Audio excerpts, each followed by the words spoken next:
அன்பு ஆன்மீக தமிழ் அன்பர்களே நண்பர்களே, உங்கள் அனைவருக்கும் தமிழ் யூடியூப் சேனலின் இனிய தமிழ் வணக்கம். தாய்மொழியால் இணைவோம், தாய்மொழியை வளர்ப்போம். வாழ்க தமிழ், வளர்க தமிழ். இன்று நமது சேனல் ஆன்மீக பதிவில் திருவண்ணாமலை ஸ்ரீ அருணாச்சலேஸ்வரர் ஆலய பெரிய நந்தி பற்றிய அற்புத வரலாறு. முகலாயர் காலத்தில் ஸ்ரீ அண்ணாமலையாரின் அருளால் நடந்த அதிசய நிகழ்ச்சி பற்றி இப்பதிவில் அளித்துள்ளோம்.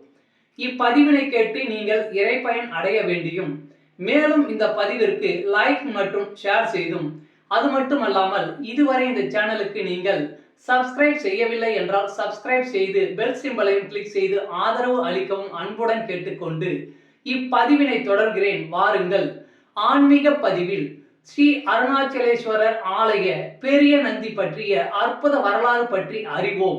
அறிந்து தெளிவோம், தெளிந்து இறை பயன் பெறுவோம். ஓம் நம சிவாய். இந்து மத கோயில்களில் இருக்கும் ஒவ்வொரு சிலைக்கு பின்பும் ஒரு வரலாறு உண்டு. அதிலும் சிவாலயங்கள், அதனுள் இருக்கும் நந்தி, அந்த வரலாறுகள் நமது கலையையும் கலாச்சாரத்தையும் தெய்வ நம்பிக்கையும் எடுத்து காட்டுபவையாக விளங்குகின்றன. திருவண்ணாமலை அருணாச்சலேஸ்வரர் ஆலயத்தில் இருக்கும் நந்தியின் அற்புதம் பற்றி நீங்கள் அறிந்திடாத சில விஷயங்களை இங்கே உங்களுக்காக பதிவேற்றியுள்ளோம். வாருங்கள், அறிந்து கொள்வோம். முகலாயர் காலத்தில் திருவண்ணாமலைக்கு வந்த முகலாய அரசன் ஒருவன் இந்த கோயிலை சிதைக்க எண்ணினான். அப்பொழுது கோயில் அருகில் 5 சிவபக்தர்கள் ஒரு காளை மாட்டினை வழிபட்டு அதனை பல்லக்கில் சுமந்து சென்று வழிபட்டனர். அதை பார்த்த அரசன், நீங்கள் மாட்டினை தலையில் வைத்து வணங்குவது ஏன் என கேட்டான். அதற்கு அவர்கள், இது இறைவன் சிவபெருமானின் வாகனம், அவரை சுமப்பவரை நாங்கள் சுமப்பது பெரும் பாக்கியம் என்றனர். அதற்கு அரசன், உங்கள் அண்ணாமலையார் உண்மையிலே சக்தி உடையவராக இருந்தால் நான் இந்த மாட்டை 2ஆக வெட்டுகிறேன், வந்து சேர்த்து வைத்து உயிர் கொடுக்க சொல் என்று அந்த மாட்டை 2ஆக வெட்டினான். 5வரும் அண்ணாமலையாரிடம் முறையிட அந்த அண்ணாமலையார் அசரீரியாய், வடக்கே என் ஆத்ம பக்தன் ஒருவன் நமசிவாய என்று ஜபித்துக் கொண்டிருக்கிறான், அவனை தேடி இங்கு அழைத்து வாருங்கள் என்றார். உடனே அங்கு சென்ற 5வரும் அந்த இடத்தில் 15 வயது பாலகனை கண்டனர். 5வரும் இச்சிறு பாலகனா பக்தன் என நினைத்த போது அருகே காட்டிலிருந்து புலி ஒன்று 5வரையும் தாக்க முற்பட்டது.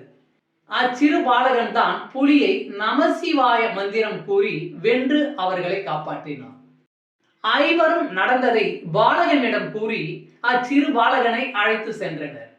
அண்ணாமலையார் கோயில் வந்தடைந்த அவர்கள் அரசனை கண்டு தான் அந்த மாட்டின் 2 துண்டுகளையும் இணைத்து உயிர் கொடுப்பதாக கூறினான் அச்சிறிய பாலகன்.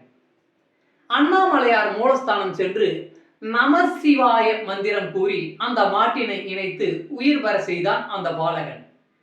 அதை நம்ப மறுத்த முகலாய அரசன், நீ ஏதோ சித்து வேலை செய்கிறாய் என கூறி நம்ப மறுத்தான்.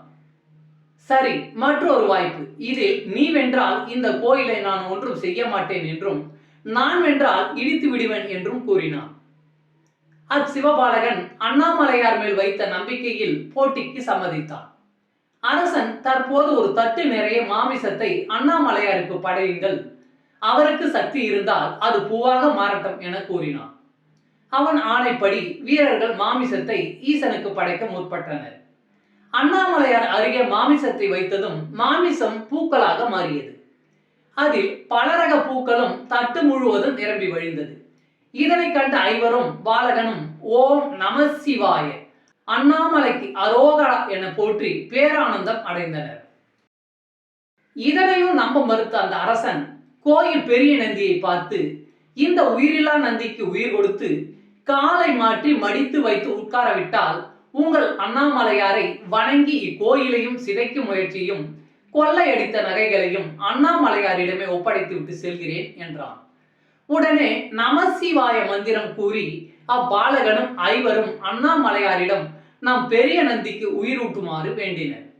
அண்ணாமலையார் உடனே பெரிய நந்திக்கு உயிர் கொடுத்து கால் மாற்றி மடக்கி வைக்க உத்தரவிட்டார். அன்று முதல் அண்ணாமலையார் கோவில் பெரிய நந்தி மட்டும் வலது காலை மடித்து இடது காலை முன்வைத்து அண்ணாமலையாரை வணங்கி வருகிறார். அரசனும் அண்ணாமலையாரை வணங்கி அனைத்தையும் ஒப்படைத்து விட்டு சென்று விட்டான். சிவன் கோயில்களில் அனைத்து நந்திகளும் இடக்காலை மடக்கி வலக்காலை முன்வைத்து அமர்ந்திருக்கும். ஆனால் அண்ணாமலையார் கோயிலில் மட்டும் பெரிய நந்தி வலக்காலை மடக்கி இடக்காலை முன்வைத்து அமர்ந்திருப்பது மிகவும் சிறப்பு. அன்று அங்கு வந்த பாலகனே வீரேகிய முனிவர் என அழைக்கப்படுகிறார். அவர் வாழ்ந்த ஊர் சீநந்தல் என்னும் கிராமம். இக்கிராமம் வடக்கே இருப்பதாலே நந்தியும் வடக்கு நோக்கியே லேசாக திரும்பி காணப்படுகிறது. தமிழ் அன்பர்களே, நண்பர்களே, இன்று நமது சேனல் ஆன்மீக பதிவில் திருவண்ணாமலையில் உள்ள ஸ்ரீ அருணாச்சலேஸ்வரர் ஆலய பெரிய நந்தி பற்றிய அற்புத வரலாறை உங்களுக்காக அளித்ததில் நான் மிகவும் பெருமை கொள்கிறேன். மேலும் இங்கே அளிக்கப்பட்ட அனைத்து தகவல்களும் யான் அறிந்து கொண்டவை. யான் அறிந்த இந்த தகவல்கள் ஏதேனும் ஒரு வகையில் உங்களுக்கும் உதவ வேண்டும் என்ற நோக்கிலே இங்கே அளித்துள்ளேன். யான் அளித்த இந்த தகவல்கள் ஏதேனும் ஒரு வகையில் உங்களுக்கு உதவும் என்றும் நான் மிகவும் நம்புகிறேன். மேலும் இத்தகவலை பின்பற்றி நீங்கள் இறைப்பயன் பெற்றால் அதில் எனக்கு மிக்க மகிழ்ச்சியே. வாழ்க வளமுடன். சர்வம் சிவமயம். இறையருள் பெறுவோம், இன்பமாய் வாழ்வோம். அன்பு ஆன்மீக தமிழ் அன்பர்களே, நண்பர்களே, இவ்வீடியோ பதிவினை கேட்டு இன்புற்று ஆதரவு அளித்த அனைத்து தமிழ் உள்ளங்களுக்கும் எங்கள் உள்ளம் கனிந்த நன்றி. மேலும் இப்பதிவு உங்களுக்கு பிடித்திருந்தால் லைக் மற்றும் ஷேர் செய்தும், இதுவரை இந்த சேனலுக்கு நீங்கள் சப்ஸ்கிரைப் செய்யவில்லை என்றால் சப்ஸ்கிரைப் செய்து பெல் பட்டனையும் அழுத்தி ஆதரவு அளிக்கவும் அன்புடன் கேட்டுக்கொள்கிறோம். மிக்க நன்றி. அடுத்த பதிவில் உங்களை விரைவில் சந்திக்கும் வரை உங்களிடமிருந்து விடை பெறுவது தமிழ் யூடியூப் சேனல்.